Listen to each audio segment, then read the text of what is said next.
I suppose what I wanted to talk about was failure as a cure for the common approach, and certainly, I suppose you could it could transcend over to other fields, but certainly for graphic design, the common approach tends to be that you disappear off into your design cave, and I think it's something that is born out of perhaps the way that you're briefed in college, where everybody gets in a room, you're handed a brief, and you disappear for a week, and then all of a sudden at the end of the week you come back with a job and stick it up on the wall and expect undying praise from your tutor. It's the same when you get into the real world. You carry over that attitude, and so you retreat to your design cave, and you work away on the multitude of ideas that you have, and a little voice in your head. For me, it's Morgan Freeman. For other people, it might be something else, but he kind of says, "Yes, Conor, that's the one. That's the one you should go with." And you get all kind of riled up, and you kind of feel like you're a design hero, and you get your presentation together, and you're all confident, and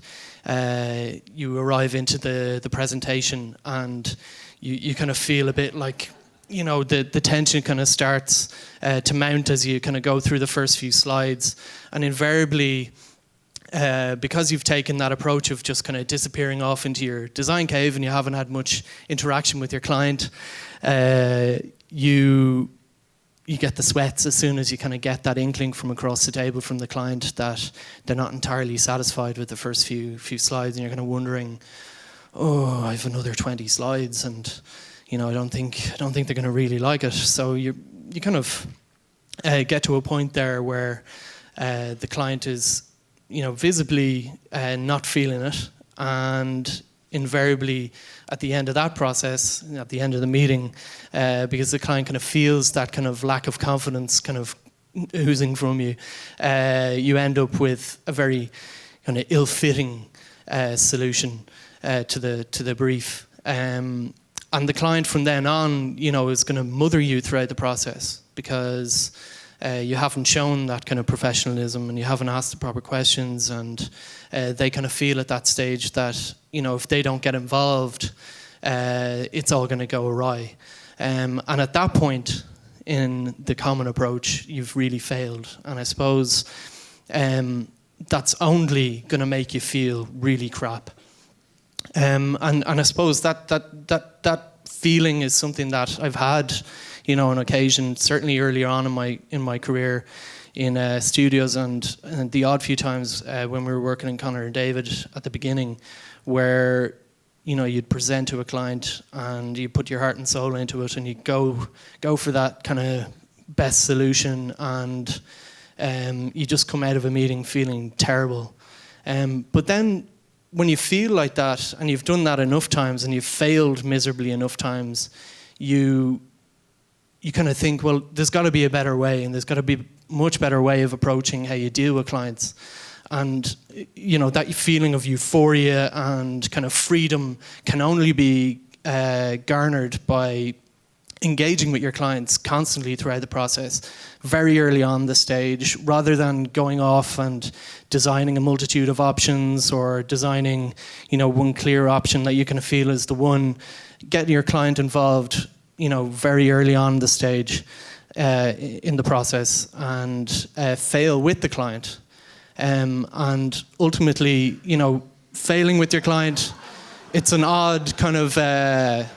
it's a really odd approach, and it can be scary at times, and sometimes you might fail really horribly, but it's a risk that you have to take, and ultimately the client is going to appreciate being involved at that stage of the process, rather than when they feel like you've failed epically at the end of kind of two or 3 months of working away on something. And then the more you fail with your client, and I suppose you kind of get to grips with what they really need out of a job, the more close you get with your client, and the more you feel like a family, and the more you fail as a family together, the better. Because if you fail together, I suppose, you're failing faster, as they say. And when you do fail at that kind of level, you've more freedom, you've more time to kind of explore those routes and solutions that, you know, at the very beginning of the process seemed intangible or impossible. And I suppose that's what it's all about. I mean, if you're going to tackle a brief, it's about tackling it right, and it's about surprising people and wowing people, and you know, getting the right solution down. Your client's going to be happy. So then you can look back on the process at the end of a job or over a number of years, and having taken that approach, and you look back behind you and you see that kind of list of clients and that, you know, the experiences that you've had with them. And they appreciate it as much as you do, because, you know, really in those failures at the beginning of the design process, you know, you've really succeeded in producing something that they're happy with and that you were happy with. So that's it. My cure for the common approach. Thanks.